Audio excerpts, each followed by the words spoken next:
Hi, I'm Granny, and we're going down the rabbit hole of the Library of Alexandria, Episode 4.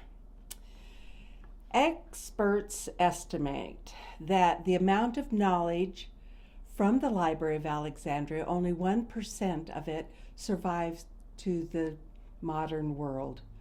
How sad is that? It makes me wonder how sad it is that knowledge can be gained and lost so easily.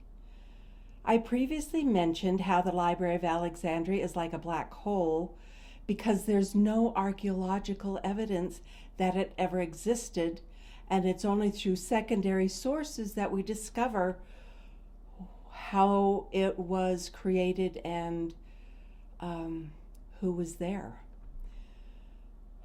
But also there's a list of exceptional people who referred to the Library of Alexandria in their writings or were referenced in other people's work.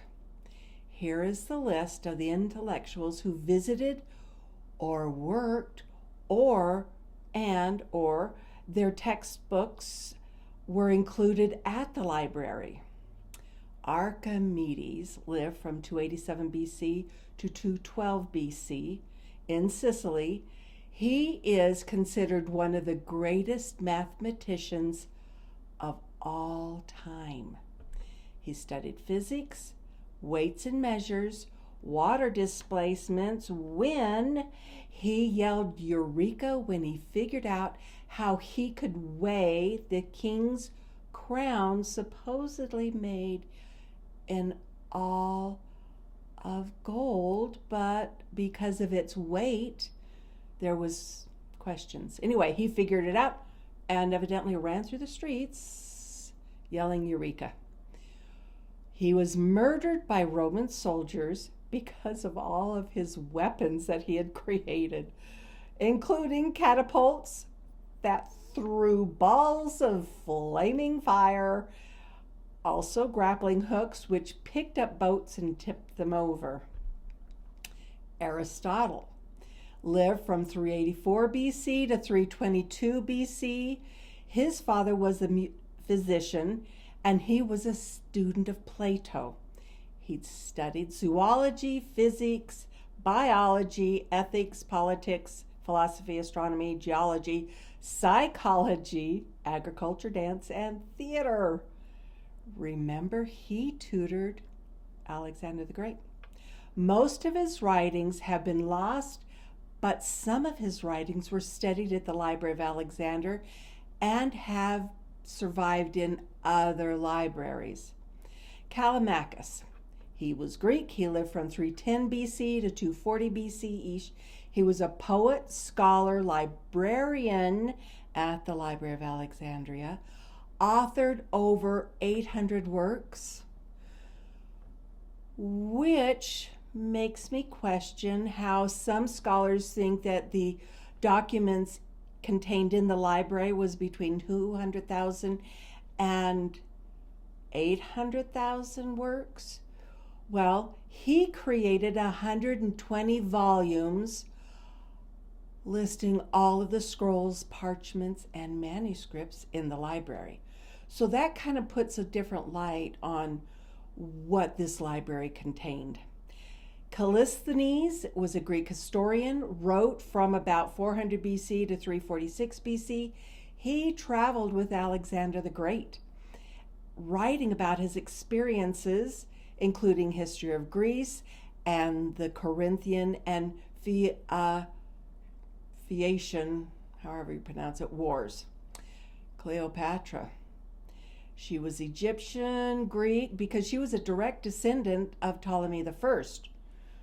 Anyway, she lived from 70 BC to 30 BC. She was 19 years old in 51 BC when she ascended a throne with her brother Ptolemy the 13th. Now, nowadays we find it a little strange that somebody co-ruled, but evidently back then there was a lot of co-ruling in Roman and Greek cultures. So this wasn't out of the norm for this time period. And as a reminder, there was civil war going on the entire time Cleopatra reigned with her brother. So, according to some scholars, she spoke many languages, including Egyptian, hieroglyphs, Greek, Parthian, Hebrew, Medes, Syrian, Ethiopian, and Arabic. And if you understand the geography where all of this is going, Alexandria really was a melting pot. So it isn't inconceivable that this could be the case. She was admired for her military skills, considered highly intelligent, and she wrote many books. Euclid, considered Greek, lived around 300 BC. Little is known about him, only references to him exist. He is considered one of the great mathematicians of antiquity. I had mentioned previously of all time for one of those that studied or was considered part of the library. So he was the greatest mathematician of antiquity, founder of geometry, published textbooks, taught at the school studying eyes or optics at the Library of Alexandria. Scholars reference several of his students who studied at the library where he taught. Diogenes, Greek, lived about 406 BC to 323 BC, died same year as Alexander the Great, was one of the founders of Cynicism, who believed he never found an honest man, and was known to walk around during the day with a lighted lantern, symbolizing he was still looking for an honest man. Eratosthenes, Greek, lived from 276 BC to 194 BC, wrote books, determined the earth rotates around the sun, was the first to calculate the circumference of the earth, and scholars estimate he was off by between 2 and 16%, which is not bad because he didn't have satellites or GPS at the time. He used the astrolabe, or catcher of stars. Remember Hypatia? He was asked to be chief librarian at the Library of Alexandria in 235 BC. Wow. Galen, Greek, lived from 129 AD to 216 AD, and he was born in Pergamon. Remember that famous library? Which I believe he probably spent many hours studying those documentations, manuscripts, books, whatever. He made critical medical advances, revolutionized the idea that the brain was the center where all bodily functions originated from, which was a mind-blowing concept back then. Many of his ideas remained for almost 1,500 years. Galen studied Cleopatra's books and was able to even experiment with some of her formulas. There was a man referred to as Hero of Alexandria. He was either Greek or Egyptian. He lived around 60 AD, was a mathematician known for the mathematical formula called Heron's formula, which was a way to calculate the area of a triangle. He was an engineer, often referred to as the greatest experimenter of antiquity. Published a well-recognized description of a steam engine, which moved doors open and closed, and he even used wind power. Some of his books were preserved, including a manuscript from the Eastern Roman Empire talking about his inventions. Side note, in my previous episode, I mentioned the first steam engine invented in modern times was in the 1800s. It was in the 1600s. Sorry about that. Herophilus was Greek. He lived from 325 BC to 280 BC and was considered the father of anatomy. Remember Agnodiki? He studied and taught at the library, was the first to dissect a human cadaver. Remember, she passed out when the dissection was happening. He studied the human body through dissection, wrote books on midwifery, mental health, dream theory. Think of Freud. How many years before Freud? Female reproduction, healthy lifestyles. His books have been lost, but were referred to by Galen. Hipparchus lived from 190 BC to 120 BC, born in Nicaea, Greece, which is now part of Turkey, an astronomer, geographer, and mathematician.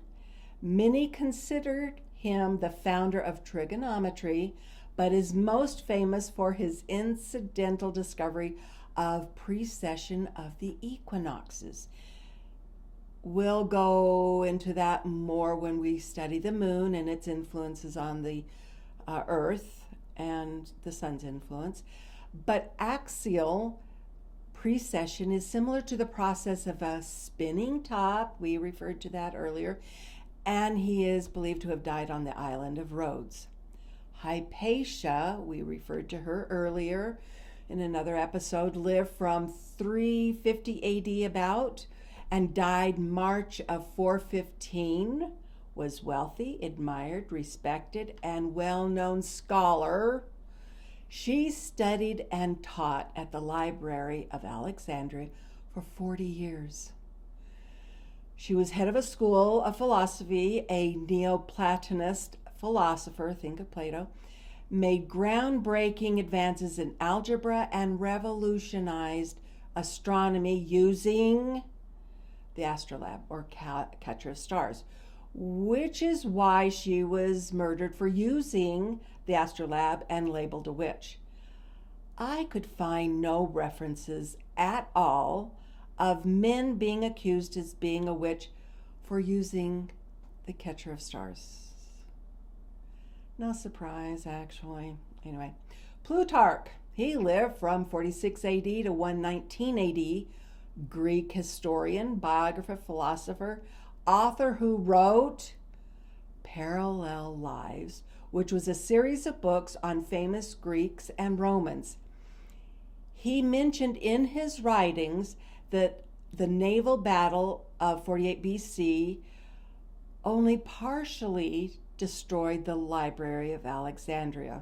Remember, that was a battle between Julius Caesar and the Egyptian Navy.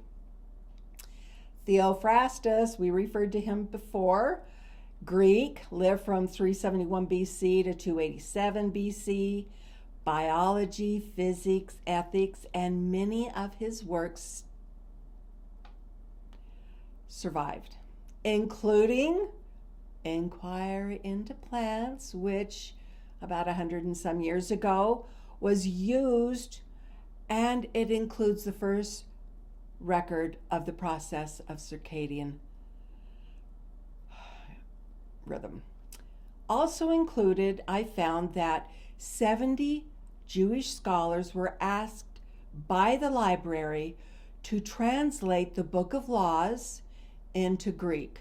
And there's also a reference that the Old Testament was studied and copies made here. Take the time to imagine what our world would be if 100% of the knowledge at the Library of Alexandria survived to modern times. What could that look like? What advances in science and medicine we would have today? And it makes you wonder, why is information lost so easily? But I suggest that we should each go down a rabbit hole, because that really is the best way to learn. And if you're curious, why don't you Google New York Times, July 2008, about 600 tons of yellow cake uranium. I think that's a perfect example of how truth can be manipulated. Thank you for joining me in this episode, and please join me next Thursday for another episode of Granny Goes Down the Rabbit Hole. Please like and subscribe. Thank you.